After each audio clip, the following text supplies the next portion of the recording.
Sometimes some of the most significant shackles that really hold us back creatively tend to be myths that we believe or lies we tell ourselves about our craft. So in this video, we're going to dispel 3 different myths about songwriting that you might believe. The first myth, and perhaps my favorite myth of all in songwriting that I love to dispel, is that lyrics need to rhyme. And to take it even farther, some people even believe that lyrics need to have perfect rhyme. But the reality is that tons and tons and tons of songs, both ones that are super popular, ones that aren't, ones that are considered brilliant, ones that maybe are on pop radio and nobody actually says are good but still are popular, no matter where on the spectrum a song is, tons and tons of them don't rhyme at all, or they certainly at least don't use perfect rhyme. And at very least, very, very few songs have perfect rhyme throughout the entire song, and even fewer than that have perfect rhyme throughout the song in the exact same pattern, such as A, B, A, B. That is super common with new songwriters. So don't do that to yourself. Don't force yourself to do that. And honestly, a lot of perfect rhymes, and if you have too many perfect rhymes, sometimes it even comes across as amateur, and a lot of times it results in sacrificing the lyrics. So instead of saying the exact words that you want to say and being precise in saying exactly what you mean to and using the exact verb that is really evocative of what you're trying to say, or the exact right adverb or noun, instead you're sort of massaging the lyrics into forcing a rhyme that maybe isn't necessary at all. And maybe you're not with me on this. And if that's the case, I wonder, can you actually tell me off the top of your head your top 5 favorite songs? Do they rhyme? My guess is you don't know the answer to that question. And yes, it could be true that even though you don't really know off the top of your head whether it rhymes or not, it still affects implicitly whether you like the song or not. And yes, I totally buy that. That may be the case. But then let's go one step further. Why don't you look at your top 5 favorite songs and go look up the lyrics? I bet you will find that at least some of them do not have perfect rhymes throughout the song. They might have, for example, some perfect rhymes in the chorus, but then the verses either don't rhyme at all or have family rhymes or other imperfect rhymes. Or you may be surprised and find out that 2 or 3 of your 5 favorite songs don't use rhyming at all.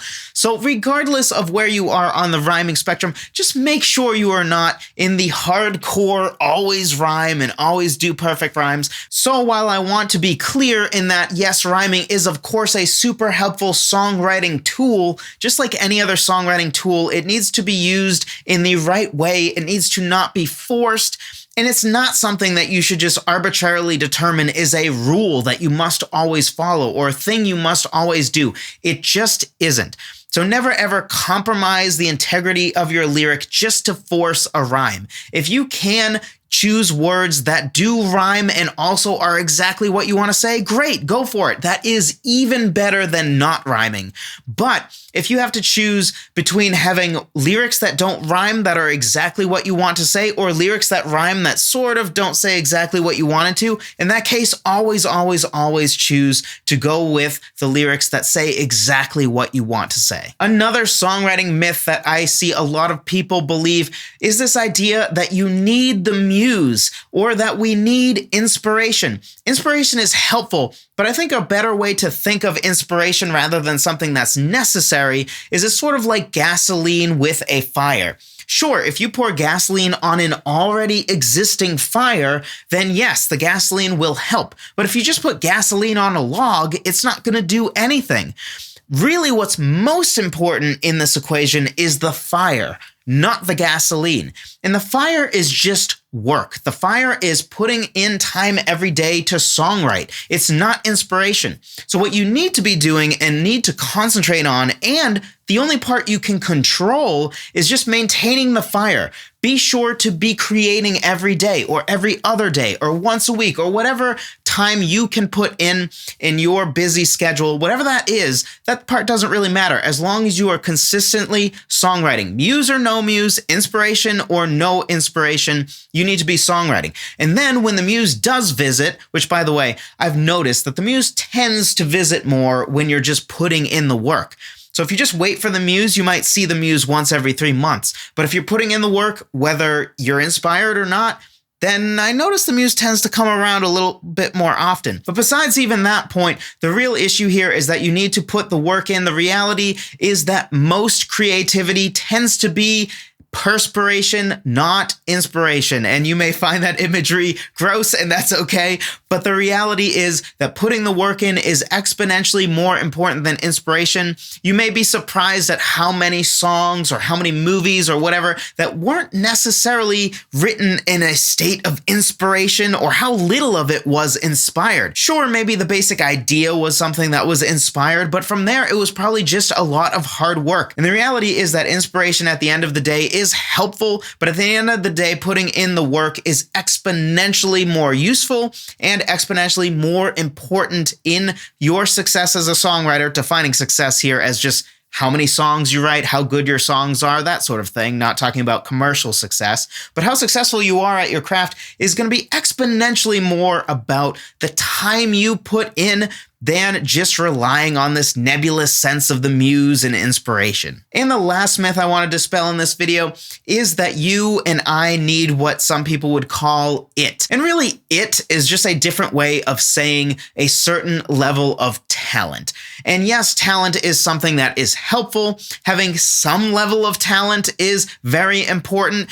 But overall, I think talent is one of the most overrated things in at least the United States culture, because people put so much on talent when really hard work is going to beat out talent 99 times out of 100. Because really all talent tends to be is that it sets a floor of how bad you could possibly be, and in some senses, it probably also sets a ceiling. To use sports as an example, because I am a whopping 5'7", I probably have a ceiling at not playing basketball post, I don't know, high school, right? 5'7", I'm certainly not going to make the NBA. And on the other side, we all know that person that is freakishly or annoyingly athletic, where if they've never played a sport before, the first time they ever play, they're better than half the people on the field, regardless of how experienced the other people are. But at the end of the day, though, the people that will end up being better over time are the people who put the work in. And with songwriting or any other craft or any other skill, that is always going to be true. Talent, practically speaking, tends to be just where you start. And the reason for this is that most people will never actually reach the point of being capped by their talent. Usually the talent cap will be so high that you'll probably just never reach that point anyway, right? So whatever potential you have as a songwriter, with anything in life, very few of us will ever reach our maximum potential. The best we can hope for is to put in the work and get to 90% of our potential or 95% of our potential. But the vast majority of what's relevant for how good we're going to become is just putting the work in, being sure to learn about our craft. It's important to both actually songwrite, and it's also important to do research on songwriting and learn from our favorite artists and learn from random songs that we like that are from artists that we don't otherwise like. Because sometimes, honestly, it can be more helpful to figure out what you like in songwriting and learn from songwriting when you find sort of that one-off song that's like, interesting. I dislike most of this artist, but this one song I really like. I wonder what's different about this song to make me like it. These are the sorts of things that are going to, at the end of the day, determine how good of a songwriter you are, much, much, much more so than talent. Also, you can't control talent, so don't worry about talent. Throw that aside and just work at your craft. So if you are super talented in certain songwriting skills, like for example, you just have a knack for great lyrics, or you just have a knack for writing great melodies and you can just feel music and write great stuff and improvise great stuff off the top of your head, or any other skill or talent that relates to songwriting, that's great. That helps all of us when we do have talents like that. But at the end of the day, don't worry about the fact that maybe you don't have a certain talent in songwriting or you feel like you're not talented enough, because you are talented enough. You are good enough just by being a person who's listened to music